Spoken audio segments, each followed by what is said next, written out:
Ahoy hoy, I'm B-Side Berto, and welcome to another episode of Elk Boulder on Settlement Survival, a strategy city builder game by Gleaner Studio. These episodes of Elk Boulder are a series of screenshots of gameplay. Elk Boulder is on a medium-sized map with one lake and one river. We have 3 marketplaces, 2 regular and 1 small size. And by the end of this, I do play with the tourism area. Last episode, we added this area of random buildings, including a vegetable processing plant, a paper mill, a small fishing port for oysters, and a knitting workshop making nets for that small fishing port. When we ended last episode, we had just gotten to level 1 with Carlos after getting to level 3 with Lorenzo. We had also put down some mills for flour and malt with some bread shops, and this boarding school by the lake in the third city center area. To start off this episode of Elk Boulder, I sent a trade caravan out to Rania. I already have the first 2 levels with her. I'm going to try to go for the third.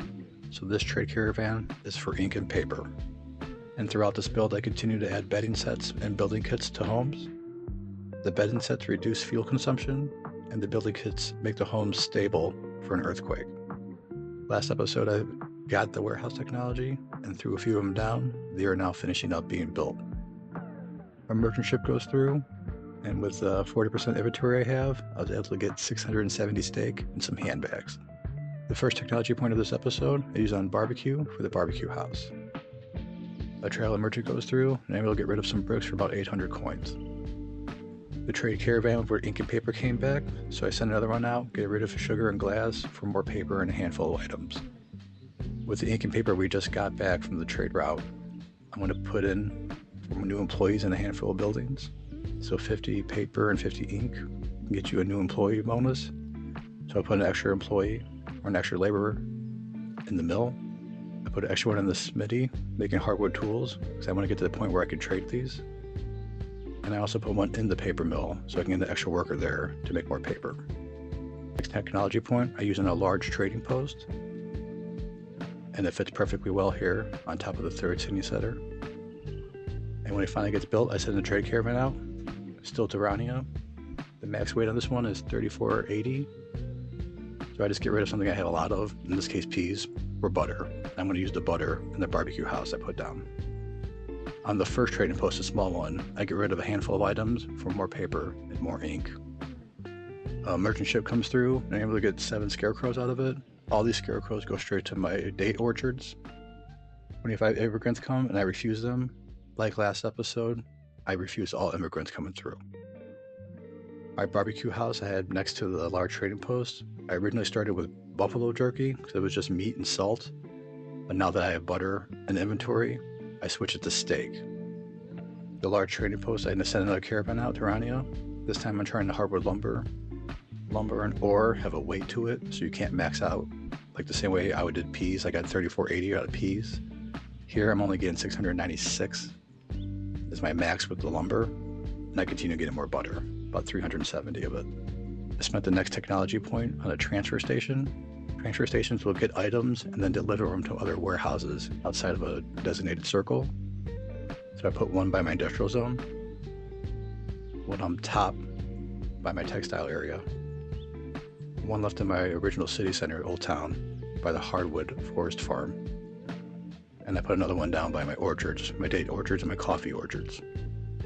Now that I have 2 trade caravans going, I use it sometimes to get rid of a lot of the stuff I have. So this one I just cheaply get rid of a lot of reed for a handful of building kits. And this is where I'm at with the trade. I'm trying to get to the third one with her so I can get the gem mine and gems. My transfer stations are done being built, and I make sure I have 2 employees in each one of them. And I'm slowly decorating the boarding school area by the third city center. I'm not exactly glad how it came out, but I'm just playing around with ideas. Health and happiness has been better this episode or 2. My health is going down. I was at over 80 for a while. I'm now around 70. And if you see my population at 650, I have an issue where I have 109 old people and only 92 children. Which means as the children grow up, there's less children growing up into the roles that the old people have. So my population will slowly be decreasing, which does kind of become an issue towards the end. and my birth rate is only around 34%, so I have to keep track of population. The traveling merchant, get rid of some dates for over 2,000 coins. The trade caravan out, the small trading post, 150 betting sets, got me so much money that I just got rid of extra done on top of it for a good amount of paper and building kits. Continue trading the hardwood lumber out of the large trading post because I can get more gone from it. The more you trade with a similar item with the same person, you get a lower rate. Last time I had 370 butter, now I'm getting 340. So this is not sustainable. I have to switch it up at some point, but I'm just trying to get rid of some inventory and get in some stuff I need at the moment. Another technology point on canned food for canneries. Trade caravan sending out, again, 150 bedding sets got me so much that I was able to get rid of some flax with it for a lot of butter. The administrator expired and I'm able to pick a new one. I usually don't take photos of these because there's not much to do, but I was able to get another seed out of it and I get wheat from one. Hit the 3rd tier reputation with Rania, which allows me to get gems from a gem mine.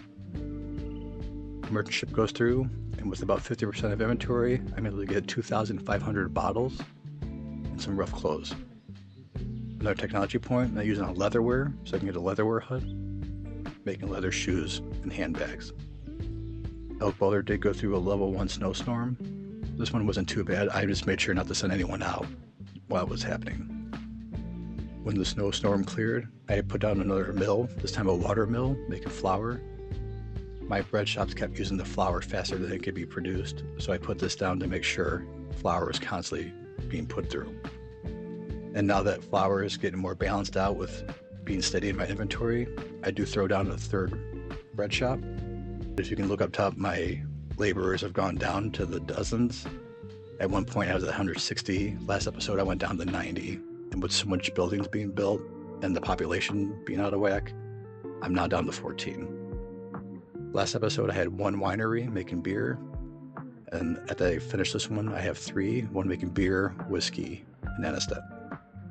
I have ceased putting out trade routes because they take 7 people each, and I'm down to 13 laborers at this point, so I'm holding off with trade at the moment. I do have a cannery in my little miscellaneous area here. Right now I'm making meat cans because I have a bunch of meat chops and all those glass bottles we just got through the merchant ship. At the bottom of my 3rd city center, I did put down an extra farm for wheat next to the boarding school. I did play around with the tourist area, the Pirate Adventure Park, and I put it on this little island where the river splits. Right now I just have a hotel. I do have a little area made for a courtyard in front of it, which I'm still working on. A decorative piece of the broken ship in the back. And I made a little hedgerow maze. I tried this in a few builds ago and I really liked it, so I'm playing around with ideas. This one's not completely finished yet, I'm still working on it, but I kind of like the way it panned out. And the access points, I do have enough for a cafe, but I'm saving up for the pub. In last episode I had Office of Edict Disseminations, which increased my edict points, and one of those was to get 2 access points for every one I would have normally got, so I'm actually getting these points a lot quicker than I normally would have. And hopefully next episode I'll be able to put this pub down. Next episode, episode 12, will be the last for Elk Boulder. I plan on playing to about year 55, 56-ish, and then ending it there. I will show where I last left off, and some before and after photos of some areas, as well as some things I liked and did not like about this build, things I learned about it, and other things I wish I had done differently. Feel free to comment on any comments or questions you may have about this or any other build I've done. Thanks for watching episode 11 of Elk Boulder. Stay tuned for our next and last episode. Take care, and have a good one.